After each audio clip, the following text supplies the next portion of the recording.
Hi hello నమస్తే welcome to social post TV. నేను మీ యాంకర్ పప్పు.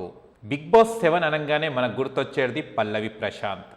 పల్లవి ప్రశాంత్ ఒక సాధారణమైన రైతు కుటుంబం నుంచి వెళ్ళి బిగ్ బాస్ 7 ఒక సెలబ్రిటీగా మారాడు. ఆయన బిగ్ బాస్ 7 విన్నర్గా నిలిచాడు. అంటే పల్లవి ప్రశాంత్కి మనం చూసి నేర్చుకోవాల్సింది ఏంటంటే, కష్టపడి మనం ఆ లక్ష్యం మీద ఉంటే అది సాధించక తప్పదని నిరూపించాడు పల్లవి ప్రశాంత్, బిగ్ బాస్ 7 విన్నర్. కానీ చాలా కష్టపడ్డాడు. రైతు బిడ్డ అనే ట్యాగ్తోని రైతు బిడ్డ ఎక్కడికైనా కూడా వెళ్ళొచ్చు అని తను నిరూపించాడు పల్లవి ప్రశాంత్.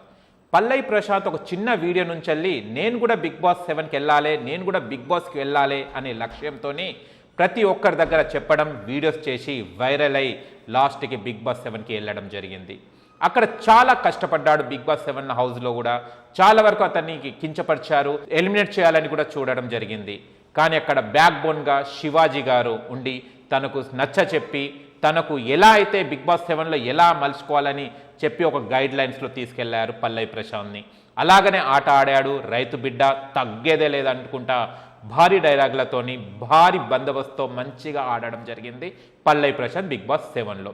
అలాగనే ఆడుకుంటా టీఆర్పీ రేట్ని కూడా బిగ్ బాస్ 7లో కూడా పెంచడం జరిగింది. ఎప్పుడు లేనంత బిగ్ బాస్ 7లో పల్లవి ప్రశాంత్ వల్లే టీఆర్పీ కూడా చాలా బాగా వచ్చింది. ఆయన చూస్తే గనక పల్లవి ప్రశాంత్ ఇక్కడ వరకు వెళ్ళగలుగుతాడా, అసలు ఏంది వీడియో, రైతు బిడ్డ ఏంది, బిగ్ బాస్ 7కి ఏంది, అసలు ఏంటి ఆలోచన అని చాలామంది అనుకునేవారు. కానీ వాళ్లకు నోళ్లకు జిప్ వేసేశాడు పల్లవి ప్రశాంత్. ఎవరైనా కూడా సామాన్యులైనా కూడా లక్ష్యం, కష్టం ఉంటే ప్రతి ఒక్కరు ఆ గమ్యానికి చేరుకోవచ్చని పల్లవి ప్రశాంత్ నిరూపించడం జరిగింది. ఇవన్నీ మనకు తెలుసు. తాజాగా మనకు ఒకటి న్యూస్ అందింది. ఏంటంటే యావర్ ఒక ఈవెంట్లో శివాజీ గారు చెప్పడం జరిగింది, పల్లవి ప్రశాంత్ ఎంపీగా కూడా ఎందుకు చేయకూడదని కూడా శివాజీ గారు హింట్ ఇవ్వడం జరిగింది. ఇట్లా అన్నాడు అనుకున్నా, వీడికి ఏదో ఉందరా లోపల యాంగిల్ ఏదో ఉందనుకున్నా. ఇవాళ డ్రెస్ చూసినా కన్ఫర్మ్ అయింది. వీడు ఖచ్చితంగా ఏదో ఒక రోజు జై జవాన్, జై కిసాన్, జై జై పొలిటీషియన్ అంటాడేమో నాకు చిన్న. అవును, తప్పేముంది? ప్రతి ఒక్కరు సామాన్యులే. ఇవాళ ఎంపీలైనా ఎమ్మెల్యేలైనా ఎవరు కూడా సామాన్య కుటుంబం నుంచి వచ్చిన వాళ్ళు కూడా ప్రజలకు మంచి సేవ చేయాలన్న దృక్పథంతో ఉండి మంచి సేవ చేయాలన్న లక్ష్యంతో ఉంటే ఎవరైనా గెలవచ్చు.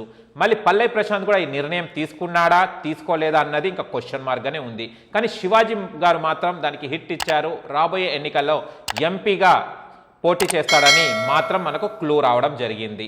కానీ పల్లవి ప్రశాంత్ మాత్రం ఇప్పుడు ఒక సామాన్యుడు రైతు బిడ్డ కాదు, ఇప్పుడు రైతు బిడ్డతో పాటు ఒక మంచి గుర్తింపు తెచ్చుకున్నాడు. తనకంటూ ఒక స్టేజ్ని, తనకంటూ ఒక ఇమేజ్ని సంపాదించుకున్నాడు పల్లవి ప్రశాంత్. మళ్ళీ పల్లవి ప్రశాంత్ని చాలామంది ఆదర్శంగా కూడా తీసుకుంటున్నారు. తలుచుకుంటే ఏది కాదు, కానీ కష్టం ఉండాలి దానికి. బిగ్ బాస్కి వెళ్ళాలని ఉదయం రాత్రి పడుకునే ముందు, తినే ముందు, కూర్చునే ముందు ప్రతిసారి బిగ్ బాస్ అని జపం చేసిన పల్లవి ప్రశాంత్ బిగ్ బాస్ 7గా విన్నర్గా ఉన్నాడు. ఒక కంటెస్టెంట్గానే కాకుండా ఒక విన్నర్గా గెలవడం కూడా ఒక పల్లవి ప్రశాంత్కే చెల్లిందని అనుకోవచ్చు. తర్వాత మన బిగ్ బాస్ 7 తర్వాత విన్నర్ అయిన తర్వాత కొన్ని అనివార్య కారణాల వల్ల జైలు కూడా వెళ్ళాడు. ఈ జైలు కూడా ఒక ప్రత్యేకత ఉందండో. ఎందుకంటే జైలుకి వెళ్ళిన ప్రతి ఒక్కరు, చెంచల్ కూడా జైలుకి వెళ్ళిన ప్రతి ఒక్కరు కూడా ఒక మంచి స్థాయిలోనే ఉన్నారు. మళ్ళీ పల్లవి ప్రశాంత్ తప్పు చేయకున్నా కూడా జైలుకి వెళ్ళాడు. కానీ 2-3 డేస్ ఉన్నా కూడా తను చాలామంది, ఇప్పుడు రీసెంట్లీ కూడా మన రేవంత్ రెడ్డి గారు ఒకప్పుడు జైలుకి వెళ్ళిన వాళ్ళే, అక్కడ ఏపీ సీఎం కూడా జగన్ గారు కూడా జైలుకి వెళ్ళిన వాళ్ళే. ఇప్పుడు మంచి స్థాయిలో ఒక సీఎం పోస్ట్లో ఇద్దరు ఉన్నారు. మళ్ళీ రాబోయే కాలంలో పల్లవి ప్రశాంత్ కూడా ఎంపీ సీట్ అంటే పార్లమెంట్ ఎక్కబోతున్నాడా, మళ్ళీ ఎంపీగా గెలవబోతున్నాడా అనేది వేచి చూడాలి. అండ్ పల్లవి ప్రశాంత్ ఒకటే, రైతులకు మంచి జరగాలన్న ఒక లక్ష్యంతోనే ముందుకు సాగుతుంటాడు. ప్రతిసారి తగ్గేదే లేదంటుంటాడు. మళ్ళీ ఎంపీగా కూడా పోటీ చేయడానికి తగ్గేదే లేదంటాడా, మళ్ళీ ఇక్కడ గెలుస్తాడా అన్నది వేచి చూడాలి. అండ్ పల్లవి ప్రశాంత్ నోటి నుంచి వెళ్ళి ఇది మనము నామినేషన్ వేస్తాడా లేడా, మళ్ళీ పోటీ చేస్తాడా లేదా అన్నది క్వశ్చన్ మార్క్. చేస్తే మాత్రం పల్లవి ప్రశాంత్కి విజయం దక్కాలని మనస్ఫూర్తిగా కోరుకుంటున్నాం. ఆయన ఇంకొకటి, పల్లవి ప్రశాంత్ మంచి చేయాలి. ఆయన పల్లవి ప్రశాంత్కి ఫ్యాన్స్కి ఇది గుడ్ న్యూస్ అనే అనుకుంటున్నాను. మీకు గనక మా వీడియో నచ్చిన లైక్ చేయండి, షేర్ చేయండి, కామెంట్ చేయండి, సబ్స్క్రైబ్ చేయాలి ఛానల్. అక్కడ గంట సింబల్ ఉంటే టంగున కొట్టండి. నేను మీ యాంకర్ పప్పు. Bye bye.